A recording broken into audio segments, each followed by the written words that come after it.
नमस्कार दोस्तों, जय श्री राम, जय श्री बागेश्वर धाम सरकार, जय हो श्री बालाजी महाराज की। तो दोस्तों, आज की वीडियो में हम बात करेंगे आखिर मुस्लिमों पर बैन क्यों लगाया जा रहा है। साथ ही कुंभ के मेले में उनकी नो एंट्री क्यों कर दी गई है। हम इतिहास की तरफ मुड़कर देखेंगे, क्या सच में इतिहास में मुस्लिमों ने महाकुंभ में कुछ तहलका मचाया था, या किन वजह से उन पर बैन लगाया जा रहा है, जानेंगे आज की वीडियो में। लेकिन उससे पहले दोस्तों, अगर आपने अभी तक हमारे चैनल को सब्सक्राइब नहीं किया है तो प्लीज चैनल को सब्सक्राइब कर ले, ताकि आने वाली वीडियो आप तक आसानी से अखिल भारतीय अखाड़ा परिषद ने उत्तर प्रदेश के मुख्यमंत्री योगी आदित्यनाथ के सामने यह मांग रखी है कि कुंभ मेले में मुस्लिम व्यापारियों को दुकानें न लगाने का आदेश जारी किया जाए। वहीं बागेश्वर बाबा धीरेन्द्र शास्त्री समेत कई अन्य धर्माचार्यों ने भी इस मांग का समर्थन किया है, जिसके बाद से मुसलमानों की कुंभ में नो एंट्री को लेकर बहस शुरू हो गई है। कुंभ मेले का पहला ऐतिहासिक उल्लेख चीनी यात्री ह्वेनसांग के वर्णन में मिलता है।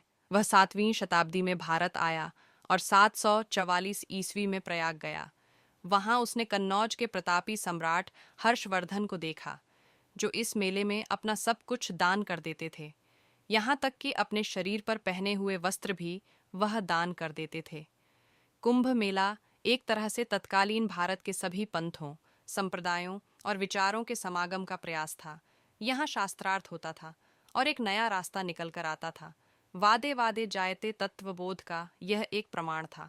यह भी आख्यान मिलता है कि उसी समय प्रयाग के कुंभ मेले में आदि शंकराचार्य प्रसिद्ध विद्वान कुमारिल भट्ट से मिलने आए थे, मगर कुमारिल भट्ट अपने गुरु से विश्वासघात करने के कारण आहत थे। वो शंकराचार्य से शास्त्रार्थ करने के पहले ही अग्नि में प्रवेश कर गए। शंकराचार्य से उनका कोई शास्त्रार्थ नहीं हो सका। गुरुद्रोह के प्रायश्चित के लिए आत्मदाह। आदि शंकराचार्य के कुछ समय पहले देश में बौद्ध मत इतना शक्तिशाली और लोक में व्याप्त हो गया था कि वैदिक मत को लोग भूल चुके थे। ऐसे में कुमारिल भट्ट ने सनातन मत को पुनर्स्थापित किया था। बौद्ध धर्म का खंडन करने के लिए उन्होंने इसमें दीक्षा ली और अपने बौद्ध गुरु के सिद्धांतों को आत्मसात कर उनका खंडन किया। मगर बाद में उन्हें प्रतीत हुआ कि उन्होंने अपने गुरु से द्रोह किया, इसलिए उन्होंने प्रयाग के कुंभ मेले में आत्मदाह कर लिया। जब उन्होंने आत्मदाह किया तब आदि शंकराचार्य वहां थे, लेकिन दोनों के बीच कोई संवाद नहीं हो सका था। कुमारिल भट्ट ने वेदों को अपौरुषेय घोषित किया, परंतु बौद्ध विद्वान उन्हें सगुण ब्रह्म का प्रतिपादक बताते रहे हैं। वो मंडन मिश्र और भवभूति के गुरु थे। यह भी कहा जाता है कि सम्राट हर्षवर्धन कुमारिल का प्रशंसक था। विरोधी भी आपस में करते थे। शास्त्रार्थ उस समय कुंभ में मेले में किसी को भी परस्पर विरोधी विचार, मंतव्य या पंथ के प्रचार प्रसार पर कोई रोक न थी। अक्सर विजेता विद्वान को पुरस्कार मिलता और वहां आई हुई जनता विजेता के विचारों के साथ चली जाती। किसी को इससे कोई विरोध नहीं होता था। यह समागम होता ही इसलिए रहा है ताकि सारे विचारों का संगम हो सके। तमिल संगमन की तर्ज पर यह हिंदुओं के अनेक संप्रदायों के बीच वाद विवाद का जरिया था। सम्राट हर्षवर्धन स्वयं महाकुंभ मेला लगने जा रहे हैं, जिसमें शामिल होने के लिए दूर दूर से नागा साधु, महंत और श्रद्धालुगण आ रहे हैं। इसी कड़ी में महंत सोमेश्वर गिरी भी प्रयागराज पहुंच रहे हैं।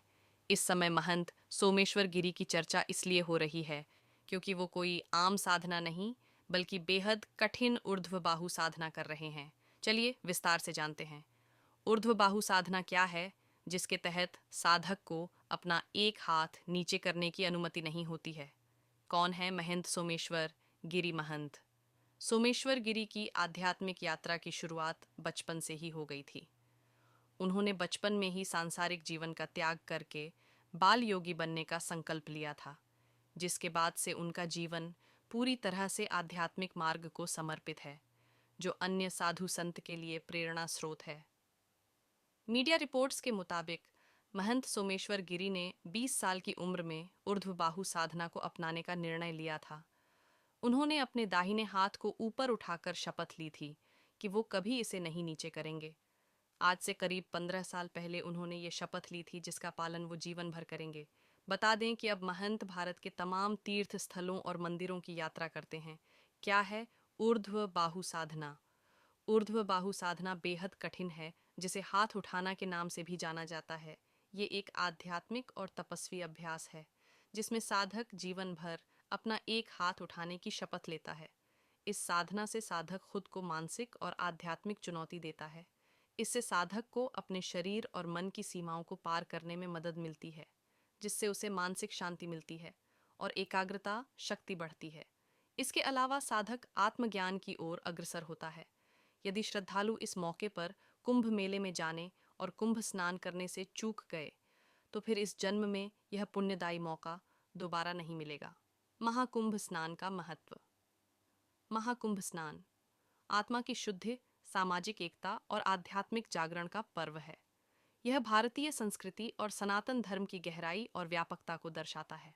प्रयागराज का महाकुंभ भारत की धार्मिक और सांस्कृतिक विरासत का एक अद्भुत संगम है।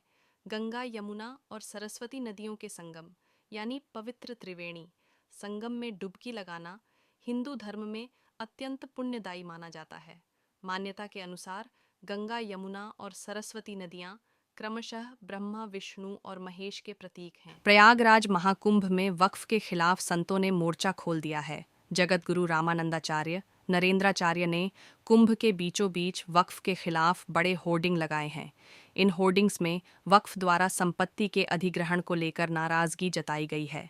प्रयागराज में जनवरी से शुरू होने वाले महाकुंभ 2025 को दुनिया का सबसे बड़ा धार्मिक आयोजन माना जाता है, लेकिन इस बार यह वक्फ बोर्ड के खिलाफ संतों के विरोध का मंच बन गया है।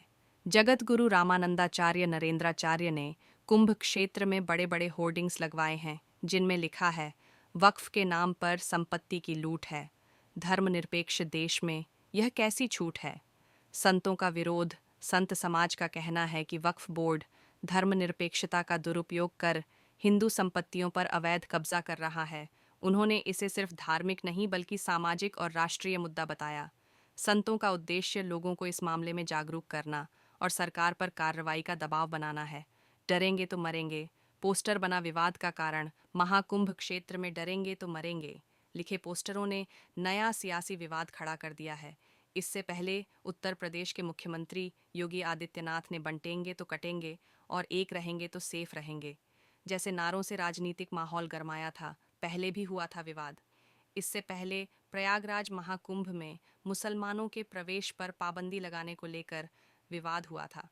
अब वक्फ बोर्ड के खिलाफ लगाए गए इन पोस्टरों के कारण तो दोस्तों आज की वीडियो में हमने आपको बताया कि आखिर महाकुंभ के मेले में मुस्लिमों पर बैन क्यों लगाया गया, क्या कारण रहे हैं, क्या इतिहास में इन्होंने छेड़छाड़ की है जिनके कारण इन पर अब की बार बैन लगाया गया है। दोस्तों आज की वीडियो में बस इतना ही। वीडियो आपको कैसी लगी कमेंट बॉक्स में जरूर बताइएगा। साथ ही वीडियो को लाइक और चैनल को सब्सक्राइब करना ना भूले ताकि और लोग भी वीडियो देख सके और समझ सके। जय श्री राम, जय श्री बागेश्वर धाम सरकार।